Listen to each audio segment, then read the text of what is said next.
Hola. Bienvenidos a un nuevo video hablando sobre La rebelión en la granja. Obra publicada en 1945 por el periodista, novelista y crítico George Orwell, que es socialista y podemos ver claramente su opinión al respecto de los estados totalitarios.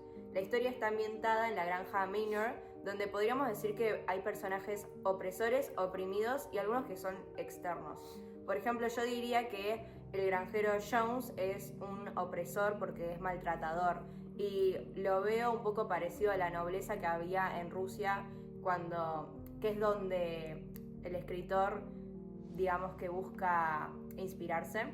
Y además tenemos al cuervo Moses, que por ahí no es realmente un opresor, pero se va relacionado a la religión porque les dice a los animales que vayan al monte Azúcar. Y la religión normalmente se usa para manipular a las personas.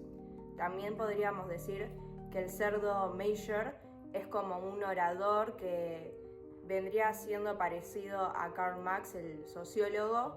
Y podríamos decir esto por ejemplo, él tiene una frase donde dice, habla sobre lo que dice Karl Marx de la alienación, que viene siendo que los trabajadores se sienten externos a su producto, y dice, esto es después de que se hayan revelado. Cada bocado les producía un intenso placer positivo, ya que era realmente su propia comida, producida por ellos y para ellos, no repartida por un amo mezquino. Bueno, y podríamos decir esto, que es un orador que inicia con esta rebelión y lo logran hacer después de que haya muerto. Claro. Bueno, y después estaban Napoleón y Snowball, que son también dos cerdos, que ambos eran como enemigos, pero eran líderes al mismo tiempo. Como Sí. que su cargo era liderar, ya que Major no estaba. Y eran los cerdos, Y que eran los los más inteligentes. otros cerdos más inteligentes. Y bueno, el tema entre los dos es que Napoleón era como un poco más egoísta que Snowball. Y Snowball era un poco más inteligente. Entonces, bueno, lo que termina pasando es que tienen muchos conflictos entre sí y al final termina ganando Napoleón. Que Napoleón también vimos como una similaridad a Stalin, que sería como una figura así de la revolución. O sea, si el granjero Jones representaría la nobleza y el zar. El cerdo Major es Marx. Stalin sería representado por Napoleón.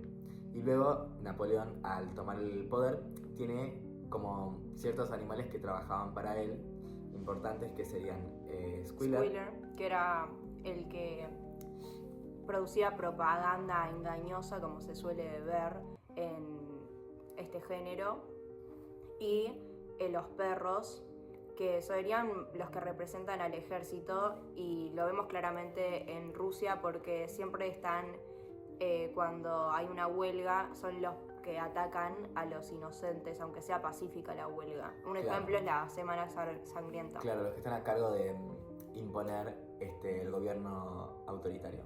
Sí. Sí, y después tenemos a Pilkington y a Frederick, que son los otros dos granjeros que vivían constantemente peleándose por quién iba a venderle o a comprarle a la granja Manor. Y ya en los oprimidos entra, por ejemplo, el caballo Boxer, Sí. que es como Era tonto. un caballo que estaba a punto de jubilarse, Sí. porque ya era de avanzada edad, ¿no? Y nada, bueno, él seguía las órdenes de Napoleón, era bastante obediente. Y bueno, justamente seguir estas órdenes de trabajar y todos los frutos de su trabajo, devolverlos Sí. a la comunidad, a la granja en sí, es lo que termina, bueno, matándolo al final. Y también tenemos a la yegua Clover, que es la que está en contra de esto, pero igual trabaja para ellos, y Molly, que ni siquiera forma parte de esto y se escapa. Sí, después están Benjamin y Muriel, que justamente Benjamin es el de que, bueno, sigue las órdenes, pero más que nada por miedo al poder que tenían Napoleón y los cerdos. Y después está Muriel, que es el de que él lee lo que está escrito y tipo se lo lee a los demás animales. Y bueno, y finalmente está el señor Whymper, que es más que nada lo que hizo que haya una conexión entre los humanos y los animales después de tanto tiempo, y él fue muy amable con ellos y demás. Bueno, todo ese tema de los personajes nos lleva a lo siguiente que queríamos explicar, que es el género de la historia. Que bueno, el género de la obra Rebelión en la Granja sería la alegoría. ¿Qué es una alegoría? La alegoría es una forma de expresar ideas más abstractas o difíciles de entender, como por ejemplo la religión, la política en este caso, o ideas morales, en formas más fáciles o tangibles, como para no ser tan confusas y sin relatar el suceso en sí, ¿no? Porque, por ejemplo, esta es una alegoría a la Revolución Rusa.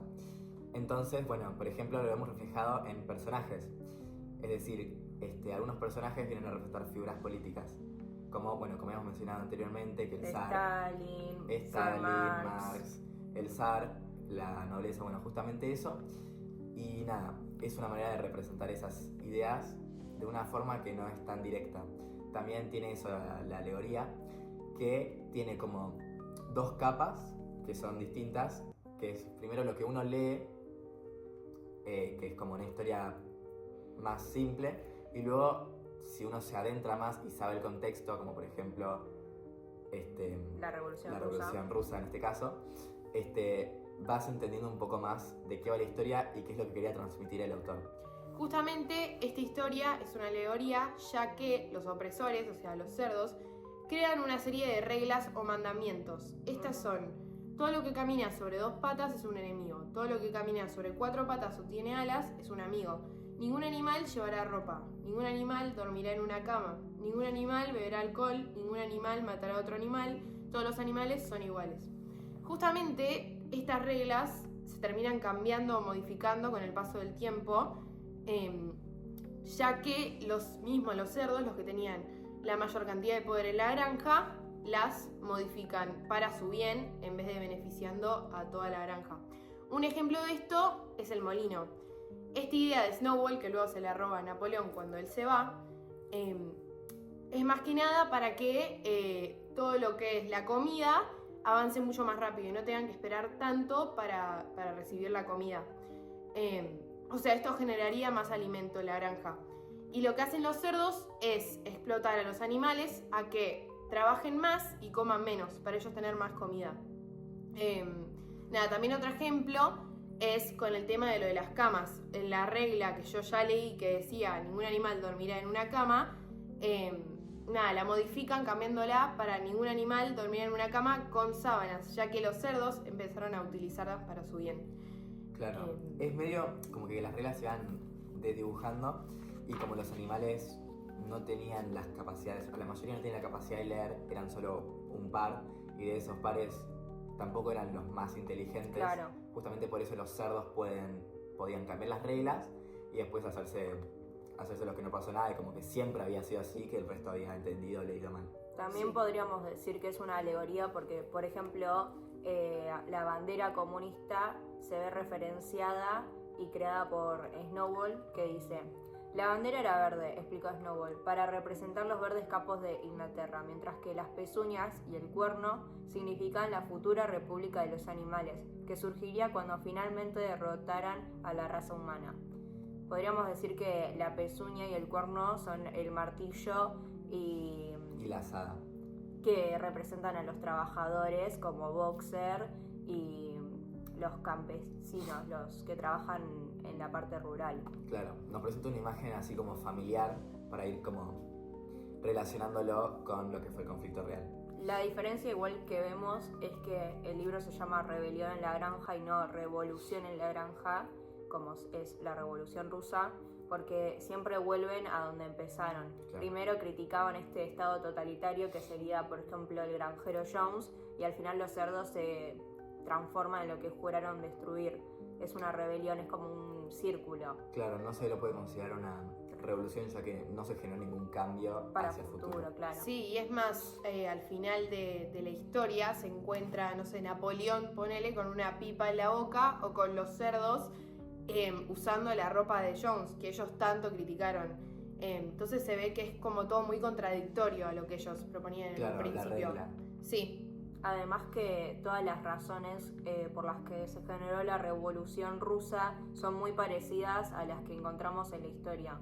Por ejemplo, que en Rusia sufrían de hambre por el frío, maltratos por parte de los que tenían más poder. Además que no hay como una clase media, es los cerdos que son los más pobres, digamos, y la nobleza que es el señor Jones. Los granjeros, claro. Y nada, también podemos decir que en relación a la Semana Sangrienta, que era una huelga bastante tranquila, donde incluso había niños, murieron centenarios de personas, y lo podemos ver reflejado como al principio de la historia, cuando está Jones y sus trabajadores que no se responsabilizaban, los maltrataban, y bueno, ahí es cuando de verdad deciden rebelarse. Sí. Muchas gracias por escuchar nuestro podcast, espero que les haya gustado y les haya interesado la lectura. Está muy buena si deciden empezarla. Y estaría bueno, antes de empezar la lectura, antes o después, Conocer la historia. conocer la Sí, el historia trasfondo real, de todo esto. el trasfondo de la Revolución Rusa. Bye. Chao. Chao.